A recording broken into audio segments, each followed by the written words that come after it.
The story of David sparing Saul's life in 1 Samuel chapter 24 is a remarkable moment that highlights David's righteousness, humility, and deep respect for God's will.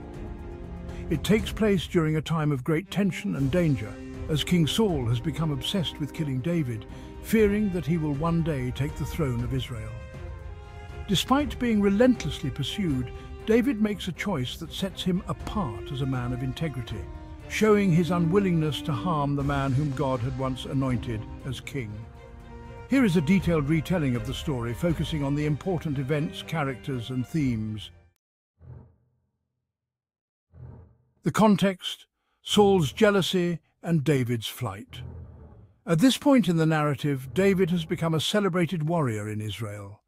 After defeating Goliath and leading many successful military campaigns, his popularity has grown significantly.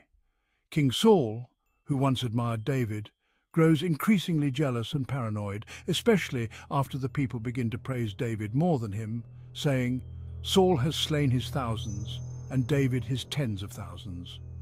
Saul sees David as a threat to his throne, particularly after Samuel, the prophet, had already anointed David as the future king. From that point on, Saul makes multiple attempts to kill David, driving him into hiding. David spends much of his time fleeing from Saul with a group of loyal men, living in caves, wildernesses, and foreign lands. Despite being unjustly hunted, David remains committed to respecting Saul as the Lord's anointed king. Saul's pursuit of David. In 1 Samuel chapter 24, Saul continues his pursuit of David with 3,000 of his chosen men. He hears that David and his men are hiding in the region of En-Gedi, a rugged and mountainous area with many caves and cliffs near the Dead Sea. As Saul and his men search for David, they come to a large sheepfold where there are caves. Needing privacy, Saul enters one of the caves to relieve himself, unaware that David and his men are hiding deeper inside the same cave. David's opportunity. David's men see this as a divine opportunity to eliminate Saul and end his persecution. They tell David, "This is the day the Lord spoke of when he said to you, 'I will give your enemy into your hands for you to deal with as you wish.'"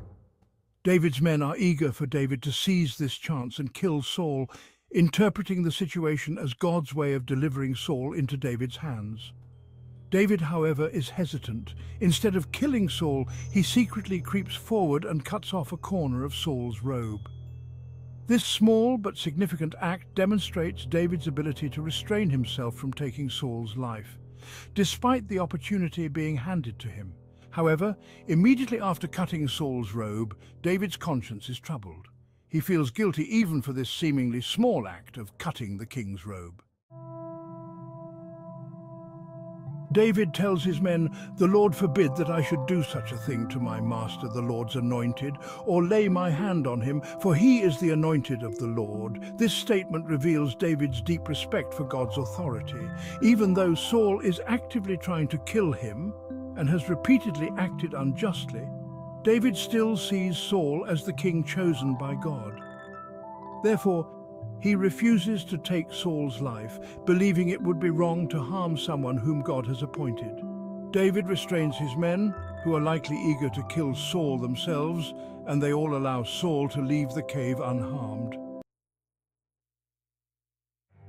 After Saul exits the cave and is a safe distance away, David follows him out and calls after him, saying, "My lord the king!" When Saul turns around, he sees David bowing down with his face to the ground in an act of humility and respect. David then speaks to Saul, explaining the situation and pleading his innocence. He says, "Why do you listen when men say, 'David is bent on harming you'? This day you have seen with your own eyes how the Lord delivered you into my hands in the cave. Some urged me to kill you, but I spared you. I said, 'I will not lay my hand on my Lord, because he is the Lord's anointed.'" David holds up the corner of Saul's robe to prove that he had the chance to kill Saul, but chose not to. He tells Saul that cutting the robe was meant to show that he is not Saul's enemy and has no intention of taking the throne by force. David makes a passionate appeal to Saul, essentially saying that if there is any wrong between them, God will be the judge. He says, "May the Lord judge between you and me." and may the Lord avenge the wrongs you have done to me, but my hand will not touch you. 1 Samuel 24:12. David uses an ancient proverb to illustrate his point. From evildoers come evil deeds, so my hand will not touch you. 1 Samuel 24:13. By this, David means that he is not acting out of evil intentions, and therefore he will not do evil by killing Saul. He leaves the matter in God's hands, showing incredible faith in God's justice rather than taking matters into his own hands. Saul is moved by David's words and overwhelmed by David's mercy. He weeps and acknowledges David's righteousness, saying, "You are more righteous than I.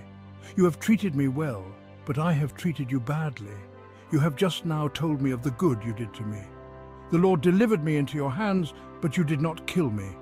1 Samuel 24:17-18. Saul admits that David could have killed him but chose mercy instead. Saul goes even further, declaring that he now knows that David will one day be king and that the kingdom of Israel will be established under his rule. 1 Samuel 24:20. Saul then asks David to swear that when he becomes king, he will not destroy Saul's descendants or wipe out his family name. David makes this promise to Saul. After this encounter, Saul returns home, and David and his men go back to their stronghold. Though this moment of reconciliation between David and Saul is genuine, it is temporary, as Saul's jealousy and paranoia later return, leading him to continue pursuing David. David's refusal to kill Saul, despite the clear opportunity, shows his deep respect for God's authority. Saul as king was anointed by God, and David believes it is not his place to take Saul's life, even if Saul is acting unjustly. David's trust in God's timing and judgment is evident, and he leaves the matter of vengeance in God's hands. David's act of sparing Saul's life demonstrates mercy. He chooses forgiveness over revenge, showing that true righteousness is rooted in compassion and self-restraint. David does not let the opportunity to exact revenge override his commitment to do what is right before God.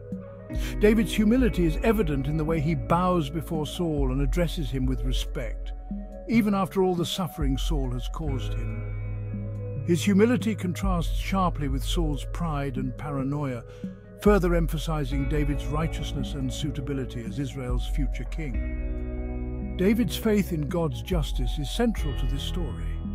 Rather than taking matters into his own hands, David trusts that God will judge between him and Saul, allowing God to bring about justice in his own time.